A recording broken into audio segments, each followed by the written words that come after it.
রাজপরিবারের আরাম, স্বাচ্ছন্দ্য, খ্যাতি সব ছেড়ে বেরিয়ে এসেছিলেন আগেই। মুখ দেখাদেখিও বন্ধ। ব্রিটেনের রানী এলিজাবেথের মৃত্যুর সময়ও গোটা রাজপরিবারের সঙ্গে তাদের দেখা যায়নি। বাকিংহাম প্যালেসের ছোট রাজপুত্র হ্যারি ও তার স্ত্রী মেগান এখন রাজকীয় তকমাবিহীন। এ নিয়ে কম বিতর্ক হয়নি। সেই বিতর্কের তালিকায় আরেকটু লম্বা হলো মেগানের পোশাক ঘিরে। সম্প্রতি নাইজেরিয়া সফরে মেগানের পরনের পিচ গাউনে দেখা গেল উইন্ডসর ছাপ, যা কিনা ব্রিটিশ রাজপরিবারের শেষতম উপাধি। আর সেই গাউনই নতুন করে আলোচনার কেন্দ্রে।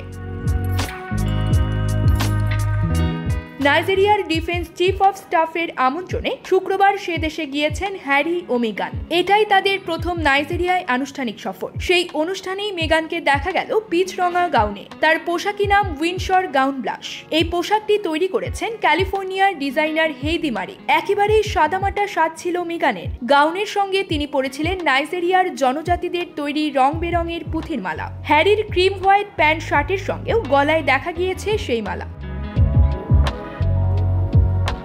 তবে প্রচারের সমস্ত আলো গিয়ে পড়েছে মেগানের গাউনে। উইন্ডসর সিগনেচার কেন থাকবে মেগান মার্কেলের গাউনে? এই প্রশ্নে তোলপাড় আন্তর্জাতিক সংবাদ মাধ্যমগুলি। ইতিমধ্যে সোশ্যাল মিডিয়ায় ভাইরাল রাজকীয় তকমা সম্বলিত ব্রিটিশ রাজপরিবারের ত্যায্য বধূ ড্রেস।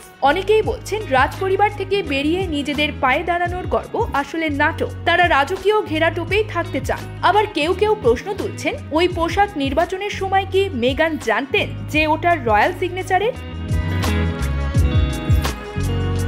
বিয়ের পর 2018 সালে হ্যারি মেগানকে রাজপরিবারের তরফে উপহার হিসেবে বাকিংহাম প্যালেসের ফ্রগমোর কটেজ দেওয়া হয়েছিল। কিন্তু 2 বছরের মধ্যে Duke and duchess of Sussex রাজপরিবারের সঙ্গে সমস্ত সম্পর্ক ত্যাগ করে আমেরিকায় বসবাস শুরু করে। পারিবারিক ব্যবসা বাণিজ্যের ভাগও ছেড়ে দেন হ্যারি। 2022 সালে রানী এলিজাবেথের মৃত্যুর পরও মেগানকে রাজপরিবারের সঙ্গে দেখা যায়নি। ফলে তার পোশাকের রাজকীয় ছাপ স্বভাবতই বিতর্ক তুলবে।